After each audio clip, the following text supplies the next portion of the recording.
வணக்கம். சின்ன குரூப் சேனலுக்கு உங்கள் அனைவரையும் அன்புடன் வரவேற்கின்றேன்.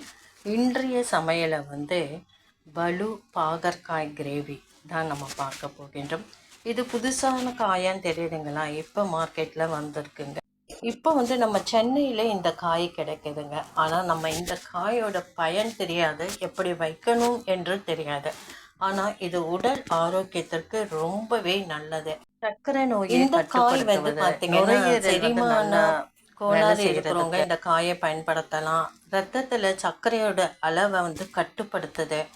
நல்ல கொலஸ்ட்ராலை உற்பத்தி செய்கிறதுக்கு, நுரையீரலை பாதுகாப்பாக அதை நல்லா இயங்குவதற்கு, அதுக்கெல்லாம் இந்த காயை நம்ம பயன்படுத்தினா உடல் ஆரோக்கியத்திற்கு பெரும் பங்கு வகிக்கின்றது இந்த காய், அதாவது பலு பாகற்காய். இதற்கு நிறைய பேர் சொல்கிறாங்க.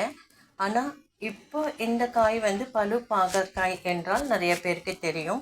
பலாப்பழத்தை போல முற்கள் இருப்பது போல இருக்கும், ஆனால் அது முற்கள் கிடையாது.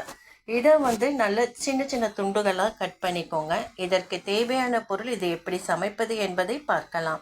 இதற்கு நான் 2 பெரிய வெங்காயம் பொடியாக கட் பண்ணியிருக்கேன். 3 தக்காளி பொடியாக கட் பண்ணியிருக்கேன். பலு பாகற்காயை நான் பொடியாக கட் பண்ணியிருக்கேன். அதுக்கப்புறம் ஒரு கொத்து கருவேப்பிலை, கொஞ்சம் போல் கொத்தமல்லி எடுத்திருக்கேன். மலை பூண்டை சிப்ஸு செய்வதில் ஒரு 4 பல் பூண்டை துருவி எடுத்திருக்கேன். 1/2 ஸ்பூனுக்கு கடுகு உளுந்தம்பருப்பு எடுத்திருக்கேன். பலு பாகற்காய் 2 எடுத்திருக்கேங்க, அதை பொடியாக கட் பண்ணி வச்சுருக்கேன். மசாலா பொருள் பார்த்தீங்கன்னா இதற்கு 1/2 ஸ்பூன் தனி மிளகாய்த்தூள், 1/2 ஸ்பூன் சீரகத்தூள், 2 பிஞ்ச் அளவுக்கு மஞ்சத்தூள், மிளகு ஒரு 1/4 ஸ்பூனும் இல்லை 1/2 ஸ்பூன் உங்கள் காரத்துக்கு ஏற்ற மாதிரி எடுத்துக்கோங்க. அவ்வளோதான் இதற்குரிய பொருள். அடுப்பு பற்ற வச்சு வானிலையில் வச்சுட்டு 1/2 குழிக்கரண்டி நல்லெண்ணெய் விடுங்க. நம்ம குழம்பு வைக்க தேவையே இல்லை. இந்த காயை பெரட்டி சாப்பிட சூப்பராக இருக்கும். இதற்கு ஒரு அப்பளம் இருந்தால் கூட போதுமானதாக இருக்கும். இப்போ அடுப்பு பற்ற வச்சு வானிலையில் வச்சுட்டு 1/2 குழிக்கரண்டி நல்லெண்ணெய் விட்டுட்டுங்க. எண்ணெய் காஞ்சதும் கடுகு உளுந்த பருப்பு சேர்த்துடலாம். அது எண்ணெய் காஞ்சதும் சேர்த்தா தான் உடனே தாளித்தமாகும். அதனால் எண்ணெய் காய்ந்ததும் நான் சேர்த்துட்டேன். அதுக்கடுத்து ஒரு கொத்து கருவேப்பிலை சேர்த்துருங்க. வெங்காயம் பொடியாக கட் பண்ணிங்கன்னா இந்த கிரேவி, அதாவது இந்த பலு பாகற்காய் கிரேவிக்கு ரொம்பவே நல்லா இருக்கும். இப்போ கருவேப்பிலை சேர்த்துட்டேன்.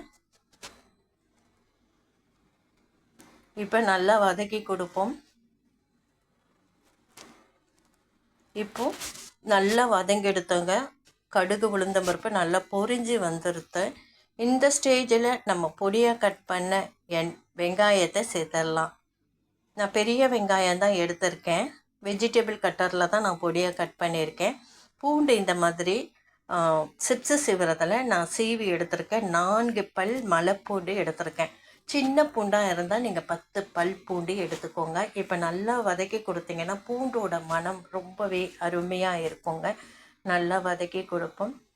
நம்ம உணவு சாப்பிட்றதெல்லாம் அடிக்கடி உடல் ஆரோக்கியத்திற்கு உதவுற மாதிரி உணவுகளை நம்ம எடுத்துக்கிறது ரொம்ப நல்லது. சுண்டைக்காய், பலு பாகற்காய், அதுக்கடுத்து நீர் சத்து கொடுக்கின்ற புடலங்காய், சொரக்காய், பீர்க்கங்காய், இதெல்லாம் உணவில் அடிக்கடி நம்ம சேர்த்துக்கணும். இப்போ நான் பொடியாக கட் பண்ணி வச்ச தக்காளியை சேர்த்துக்கிறேன். நம்ம உடம்புக்கு துவர்ப்பு தன்மை கண்டிப்பாக தேவைப்படுதுங்க. அதனால் துவர்ப்பு இருக்கிற உணவுகளை, நம்ம காய்கறிகளை சேர்த்துக்கிறது ரொம்ப நல்லது. இந்த பலு பாகற்காய் இனிப்புத்தன்மையை கொண்டது, கசப்பு இதில் இருக்காது. இப்போ நல்லா இதை வதக்கி கொடுப்போம்.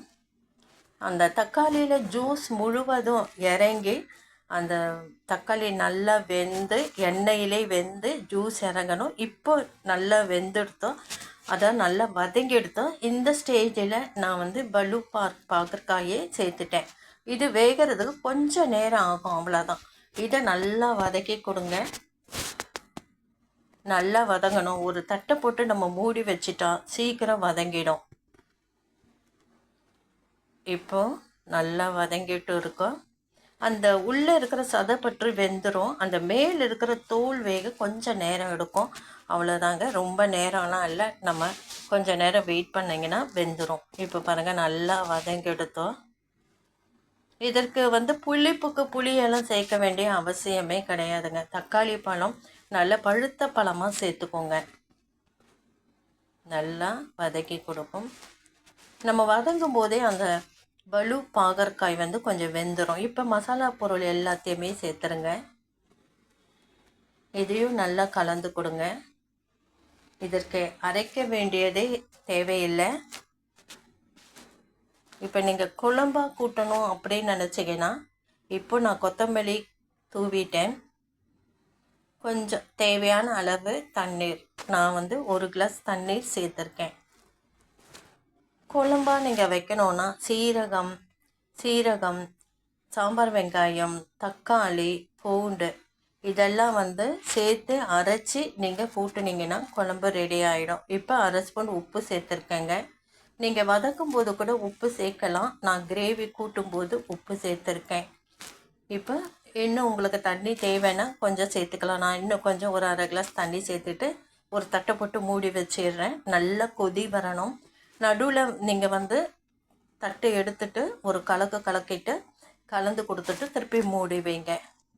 இது பாருங்க நல்லா வெந்து வருது.